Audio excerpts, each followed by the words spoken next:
बाड़मेर लोकसभा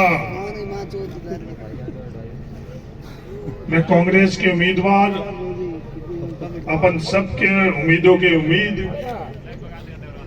भाई उमेदवार राम जी बेनीवाल, सम्मानित मंच प्रांगण में विराजे हुए बुजुर्गों, नौजवान साथियों, किसान भाई, काफी बात पद्माराम जी ने राष्ट्रीय स्तर की और अंतर्राष्ट्रीय स्तर की बातें कर ली है। कुल मिलाकर जो 26 तारीख को चुनाव है, उस चुनाव के अंदर आप लोगों को फैसला करना है कि बाड़मेर लोकसभा क्षेत्र से प्रतिनिधित्व कौन करे। बाड़मेर लोकसभा क्षेत्र से प्रतिनिधित्व बाड़मेर जैसलमेर के लोगों की ताकत से प्रतिनिधित्व हो या और कहीं किसी और संयंत्र के माध्यम से प्रतिनिधित्व किया जाए, ये फैसला आपको 26 तारीख को करने की आवश्यकता। कई तरह की ताकत, कई तरह की बातें, कई तरह का हिसाब किताब करने के लिए इस चुनाव को आधार बनाया।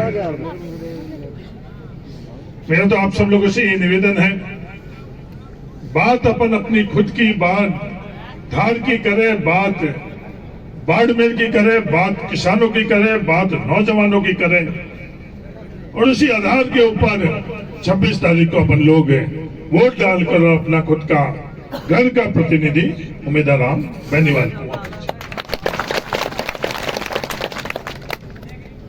ये लोग कहते हैं कि ठरका तो जनता का होना चाहिए। ठरको की रो मिनखा रो, ठरका किसका? जनता रो मिनखा मिनक चावला ठरको बेनीवाल साहब कोनी मिनखा की माया है, मिनक तय करेला खुद कहना तो भाई ठरको होवे कोनी। वोटों का राज है और वोटों का राज में मिनका करने ताकत है। कीरो ठड़को राखना और कीरो ठड़को। तो अपने को उमेदवार राम जी बेनीवाल की मदद करनी। जब हिसाब किताब की बात करते हैं तो लोग कहते हैं कि साहब मेरी गलती की सजा नरेंद्र मोदी जी को नहीं देना। अब जो हिसाब किताब है वो हिसाब किताब तो सब अपना अपना हिसाब किताब लेकर ही आएंगे। खेत खड़ा, खेत है, बाद में खेत में मेहनत करा, ला बुलावा भाई नहीं तरे लाटो लाटो ले बाजार में आप तुलावा तो खुद है खेत में खेती तुलावा लाए और कि हिसाब किताब उमा तुलवावा तुलवाना तो अपन खुद ही खेती नहीं पड़ेला। आप आगे नहीं साहब मारी खेती रो हिसाब किताब नहीं करो तो हिसाब किताब करो कोई पड़े खेती बारी बात है, बारी हिसाब किताब है तो बारी करो ला। हिसाब किताब खुद ही करना, खुद के हिसाब किताब के अंदर खुद मूल बात है जो अपनी बात है उस पर ये लोग नहीं आते। ये बात करते हैं कि विभाग किसका है, इस विभाग से ये 2,000 रुपए जो मिल रहे हैं बाड़मेर के किसानों को, ये मिल रहे हैं या नहीं मिल रहे हैं? ये विभाग किसका है? इस विभाग का मंत्री कौन है? ये सवाल, ये बात अपन लोगों के बीच में रखी जा रही है।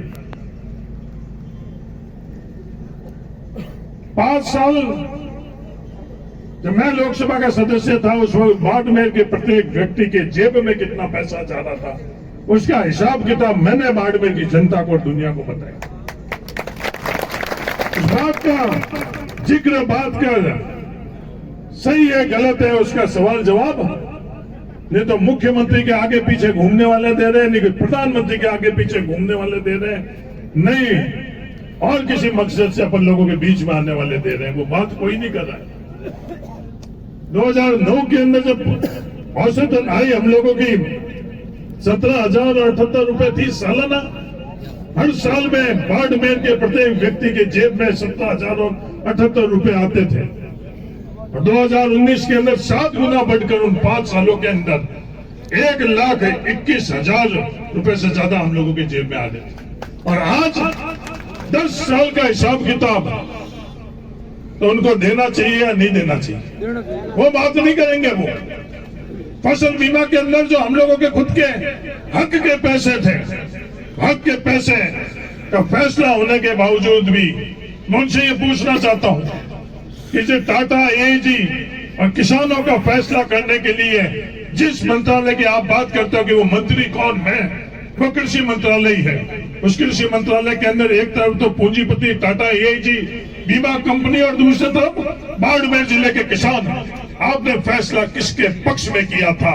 उत्तर है कि आपने फैसला टाटा एजी के लिए किया था और बाड़मेर के किसानों की जेब पर डाका डालकर, और आपने वो पैसा टाटा एजी को दिया। मैं नहीं कह रहा हूं, ये हर कोई बाड़मेर के किसान अच्छी तरह से महसूस करता है।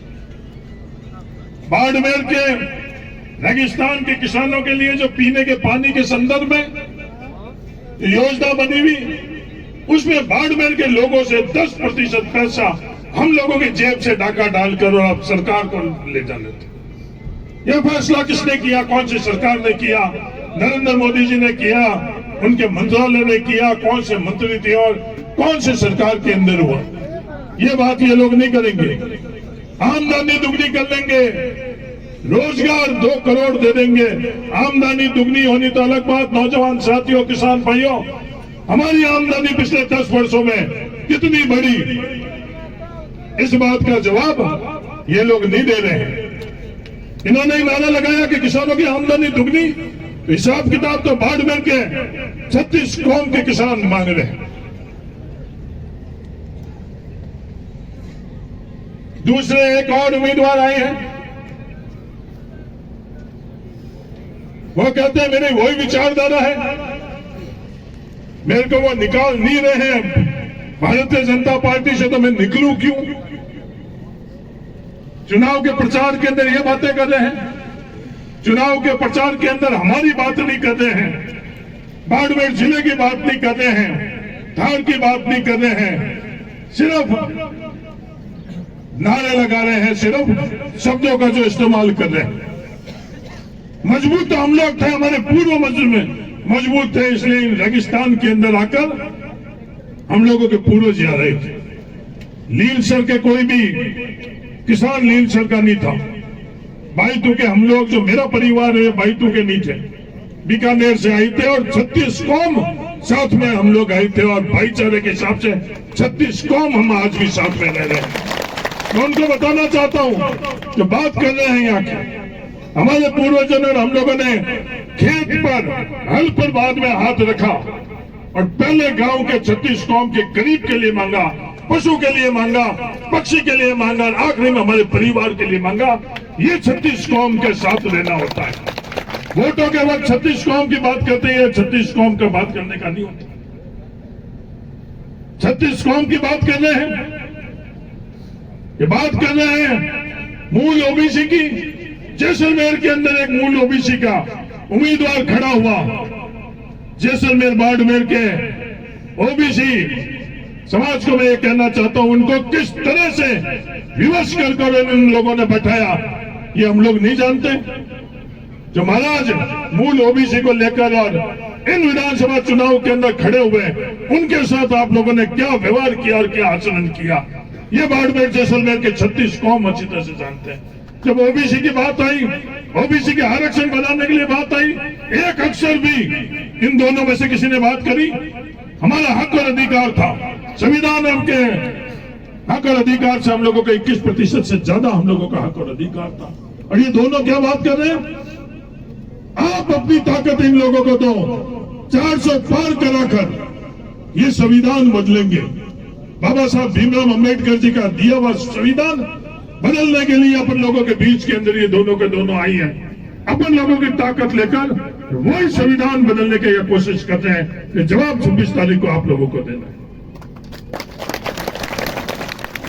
ये बात कर रहे हैं गफूर अहमद जी, आपने बात करी, कभी भी रीस खाकर नाराज होकर किसी का मदद करना है तो अपने लोगों की मदद करना। ये भेष बदलकर आए हुए लोगों को मदद कर अगर आप करोगे तो आपका और हमारा नहीं, इस देश का पूरा का नुकसान होगा, संविधान का नुकसान होगा, हर इंसान का नुकसान होगा।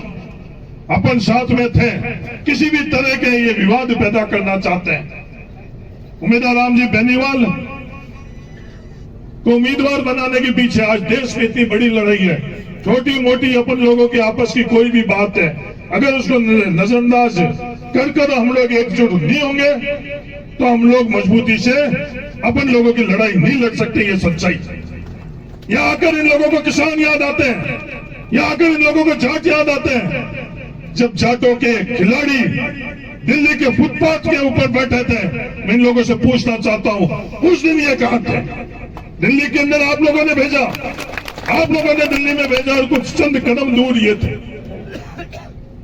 पर ये लोग उन किसानों के लिए, जाटों के खिलाड़ियों के लिए इनके पास एक मिनट नहीं था, यादव के खिलाड़ियों के लिए इनके पास 4 कदम जाने के लिए नहीं था। जब ताकड़ी तोली गई तो एक किसान के लिए और जाट के जैसे, और ये दूसरी तरफ अपने खुद के दल के लिए जब बात हुई तो अन्याय होते हुए भी हम लोगों के साथ में खड़े नहीं रहे। कृषि बिल के समय जब ये बात करते हैं कि ये कौन सा मंत्रालय है, हिंदुस्तान के किसानों के साथ अन्याय हो रहा था, कभी एक शब्द भी इन्होंने बोला, किसानों के लिए एक शब्द भी बोला? माफी किसने मांगी? नरेंद्र मोदी जी ने। माफी किसने मंगवाई? हिंदुस्तान के किसानों ने। कृषि मंत्री ने माफी नहीं मांगी। जिस दिन इस कृषि बिल को वापस लेना था उससे 2-3 दिन पहले ही कृषि मंत्री जो कह रहे हैं कि मैं आपका हूं, वो किसके साथ में खड़ा था? वो किसानों के साथ में नहीं खड़े थे। मैं बोलने के लिए नहीं बोल रहा हूं, कोई भी आंकड़े और कोई भी समय, उस समय कौन क्या बोल रहा था, कौन क्या कर रहा था। कर्नल सोनाराम जी वहां जाकर जो उनका अनुभव था उससे उन्होंने फैसला लिया कि सत्ता और सरकार के तरफ नहीं रहना, किसानों के साथ में रहना। मैं तहे दिल से आपको धन्यवाद देना चाहता। कुछ फैसले होते हैं, फैसले के तरीके रहते हैं, कमी पेशी होती है। ये मैं नहीं कह रहा हूं कि कोई भी फैसले के अंदर कोई कमी पेशी नहीं है, पर जो भी फैसले हुए अपने परिवार के लिए अच्छा फैसला हुआ, ये मैं नीति नियत अपन सब लोगों की थी। कल हरियाणा के अंदर सर छोटू राम जी के परिवार से जो वहां केंद्र के अंदर भारतीय जनता पार्टी के गए मंत्री रही है, जो उनका अनुभव था भारतीय जनता पार्टी के अंदर, चौधरी वीरेंद्र सिंह जी का, वो भी छोड़कर और किसानों के साथ में आई। तो बाड़मेर के किसानों, ये फैसला आप लोगों को करना है कि इस किसान की जाजम पर आकर किसानों को ताकत देकर किसानों को आगे बढ़ाना है। ये एयर कंडीशन में बैठे हुए मुख्यमंत्री जी के पास जाकर और अपनी ताकत का वहां नतमस्तक होना है। ये फैसला आप लोगों को करना है। आपकी ताकत उम्मीदवार राम बेनीवाल को देकर अपनी आवाज बुलंद लोकसभा में करवानी है कि आपकी ताकत वहां जाकर एयर कंडीशन के अंदर मुख्यमंत्री जी के सामने नतमस्तक होकर आपकी ताकत का फैसला करना, ये फैसला आप लोगों को करना। मेरा आप सब लोगों से ये निवेदन है, मजबूती से उम्मीदवार राम बेनीवाल की मदद करो, तन से करो, मन से करो और धन से करो। यह धन शब्द इसलिए बोलना, इससे पहले किसी चुनाव के अंदर मैंने यह बात नहीं करी कि हजारों करोड़ रुपए के सामने के अंदर ये जो कुछ भी आप देख रहे हो, यहाँ पर जो भी यहाँ से बाहर आप लोग ये माया देख रहे हो, वो धन की ताकत की माया है। उम्मीदवार राम बेनीवाल के साथ आप हो, उम्मीदवार राम बेनीवाल के पास आप लोगों की ताकत है। वॉकी टॉकी लेकर हजारों करोड़ रुपए खर्च कर ले जा रहे थे। मैंने बात करी तो किसान का नौजवान आज वो वॉकी टॉकी हाथ में लिया हुआ, आज यहाँ नील सर से और बासराओं के बीच में किसान के हाथ में भी वॉकी टॉकी है। तो दुनिया का दिखाना चाहता हूं, ये किसान के पास कलम की भी ताकत है, ये किसान के पास हल की भी ताकत है, ये किसान के पास विज्ञान की भी ताकत है। हिस्सेदारी और भागीदारी सबकी बराबर रहे, यही संघर्ष हम सब लोगों का, हिस्सेदारी और भागीदारी अपन सब लोगों की सुनिश्चित करेंगे, सबकी साथ में लेकर अपन आगे बढ़ेंगे। और इसलिए आप से निवेदन है कि आप पूरी ताकत से, तन से, मन से, धन से उम्मीदवार राम बेनीवाल की मदद करो। धन्यवाद। जय हिंद। राम राम।